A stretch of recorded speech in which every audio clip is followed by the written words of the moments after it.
Baik, Bismillahirrahmanirrahim. Assalamualaikum warahmatullahi wabarakatuh. Bertemu lagi dengan Ustadz Eko. Di sini kita akan belajar tentang PPKN melalui PPT ya untuk kelas 7. Ustadz Eko sampaikan banyak terima kasih untuk supportnya di semester 1 kemarin sehingga pembelajaran berjalan dengan lancar. Alhamdulillah pada kesempatan kali ini kita sudah menginjak di semester 2. Di sini kita akan mempelajari tentang bab 3 yang berkaitan dengan ini tentang keberagaman suku, agama, ras dan antar golongan dalam bingkai Bhinneka Tunggal Ika. Oke, lanjut. Oke. Keberagaman dalam masyarakat Indonesia. Faktor keberagaman itu yang pertama adalah letak wilayah. Kemudian yang B adalah kondisi kepulauan. Yang C adalah perbedaan kondisi alam. D adalah keadaan transportasi dan komunikasi. E adalah penerimaan masyarakat terhadap perubahan. Faktor-faktor berikut ini adalah faktor keberagaman yang ada di Indonesia. Jadi ditinjau dari yang poin A, letak wilayah Indonesia juga berbeda-beda. Ada yang mempunyai iklim banyak curah hujan yang tinggi, tapi juga ada yang memiliki curah hujan yang sedikit. Ya. Terus kemudian ada yang berwilayah di pesisir pantai, ada yang berwilayah di pegunungan. Terus kemudian di poin B, kondisi kepulauan. Kita lihat bahwa negara Indonesia ini adalah terdiri dari beberapa pulau, bukan beberapa, banyak pulau. Jadi wilayah Indonesia itu terdiri dari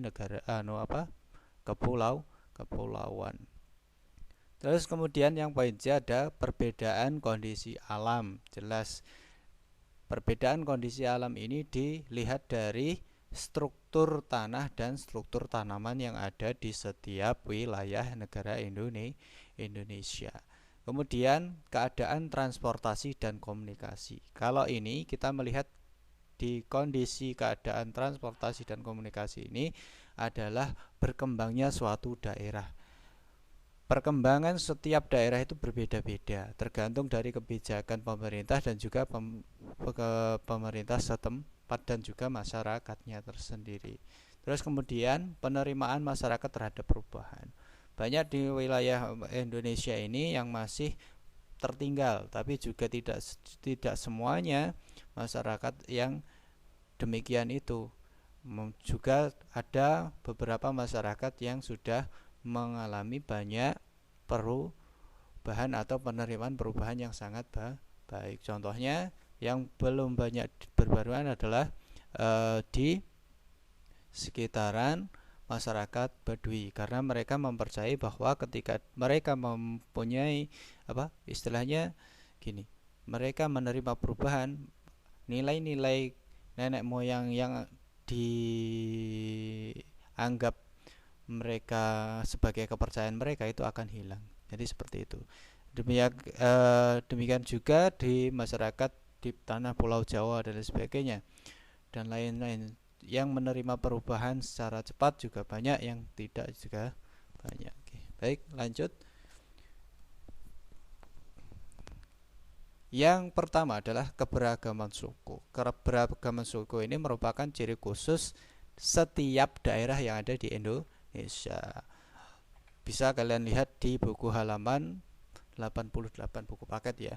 Di situ ada suku Jawa, suku Sunda, suku Baduy dan suku Samin dan lain-lain sebagainya. Itulah keberagaman yang ada di Indonesia. Suku-suku tersebut mendiami wilayah Indonesia dan dari dulu menjadi bagian dari Nusantara. Oke, lanjut. Kemudian adalah keberagaman agama dan kepercayaan. Di sini ada dua. Kadang kita berpikir bahwa agama dan kepercayaan itu sama, namun ada beberapa yang juga membedakan. Apa sih prinsip agama? Agama adalah pedoman hidup yang dikaruniakan kepada para nabi dan rasul yang mempunyai kitab. bersifat ilahiyah, bersumber dari Allah. Contohnya ya Islam, Kristen, Katolik, Hindu, Buddha, dan Konghucu. Nah, sedangkan kepercayaan adalah pedoman yang berkembang di masyarakat yang terbentuk dari adat kebiasaan yang diwariskan oleh nenek moyang. Contoh adalah kejawen, kebatinan, Sunda, Puputan, dan lain sebagainya. Nah, antara agama dan kepercayaan ini sebenarnya mempunyai tujuan sama, yaitu membentuk masyarakat supaya mempercayai adanya tentang kekuatan yang lebih besar yang menciptakan dunia dan alam semesta ini. Jadi seperti itu. Cuma bedanya demikian. Kalau agama itu pedoman hidup yang dikaruniakan dari para nabi dan rasul, sedangkan kepercayaan itu yang berkembang di masyarakat. Sebenarnya juga kepercayaan ini juga masuk ke dalam agama, cuma dalam tanda kutip di sini adalah sebagai mempercayai ya, dari pedoman yang mempercayai atas hal-hal kebiasaan yang diwariskan oleh nenek moyang. Jadi seperti itu. Selanjutnya, yang ketiga adalah keberagaman ras. Keberagaman terdapat berbagai ras. Nah, yaitu kalau di Indonesia sendiri yang paling banyak adalah ras Malayan Mongoloid, daerah Sumatera, Jawa, Kalimantan, Bali, Nusa Tenggara Barat, dan Sulawesi. Sedangkan ras Melanesoid itu di daerah Papua, Maluku, dan Nusa Tenggara Timur. Silahkan bisa dicek di halaman 94. Kemudian keberagaman antar golongan. Nah, kalau kita istilahnya belajar tentang ini, menanggapi tentang golongan ini, ada banyak sebenarnya golongan-golongan yang ada di hidup ini atau di lingkungan kita. Contoh ya, di sini Ustadz mencontohkan beberapa, ada tiga yang Ustadz kira ini sangat mencolok dan sangat kelihatan yang bisa kita bedakan. Contoh ya, golongan berdasarkan tingkatan ya. Kalau golongan berdasarkan tingkatan itu ada golongan atas, golongan menengah, dan golongan bawah. Nah, ini biasanya dikategorikan dalam kehidupan perekonomian dan lain sebagainya. Terus kemudian golongan yang berdasarkan keturunan biasanya terpaku pada garis keturunan keluarga. Contoh ya, kalau Ustadz ada mempunyai seorang keponakan, berarti keponakan dari anak adiknya bapaknya Ustadz, berarti keponakan itu manggilnya ke Ustadz apa? Pak D ya, Pak Po, dan lain sebagainya. Nah, itulah golongan berdasarkan keturunan atau bahkan sebaliknya. Kemudian ada golongan priayi. Golongan ini muncul di kalangan pemuka agama. Contoh ya seperti pendeta, kiai, dan lain sebagainya itu.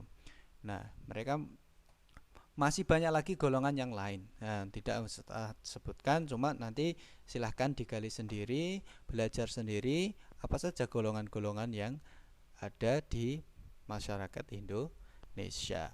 Oke.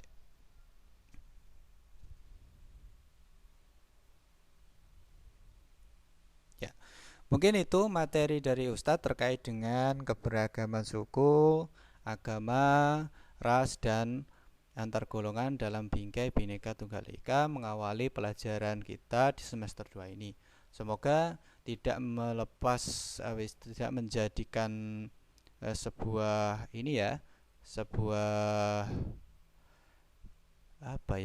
penghambat untuk kita belajar. Semoga pandemi ini cepat berakhir dan selamat, dan kita diberi kesabaran untuk melaksanakan ujian ini dengan maksimal dan kita menambahkan kepercayaan kita kepada Allah Subhanahu wa taala. Mungkin sekian materi dari Ustadz. Apabila ada pertanyaan silahkan nanti bisa jabri lewat WA. Wassalamualaikum warahmatullahi wabarakatuh.